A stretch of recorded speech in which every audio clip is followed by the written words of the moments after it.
So as the world sees those devastating images out of Afghanistan, some veterans who served in the country are watching with frustration here at home. And the VA knows how difficult this time is for them. WUSA 9's Matthew Torres is live outside the Department of Veterans Affairs. So Matthew, they are getting a lot of calls today.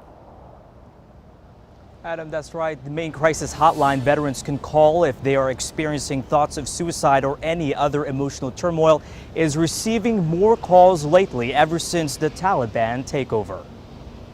Think about the dismantling of a region and what impact that may have. David Upham quickly thought of the veterans after seeing the Taliban swiftly take over Afghanistan.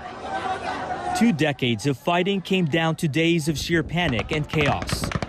In my mind, my thought was that they would have a hard time coping with the fact that everything that they had given up the best years of their life for was potentially torn down within 3 weeks. Upham is a veteran who spent years alongside the Fisher House, Wounded Warrior Project, and Veterans Health Administration. We still have thousands and thousands, tens of thousands of veterans who deal with PTSD. This could just as easily be a trigger. There are concerns over the emotional well-being of veterans who serve time overseas. The U.S. Department of Veterans Affairs sending this message: you are not alone, providing resources for help and encouraging them to reach out to others if they're feeling distressed. I never thought that we would leave in such an embarrassing manner. Shocking and gut-wrenching. How the removal of troops unfolded disappointed veterans we spoke to. U.S. officials say on Saturday there was a 4% increase in calls to the Veterans Crisis Line compared to the same time last year. Come Sunday, it went up by 9%. You served honorably.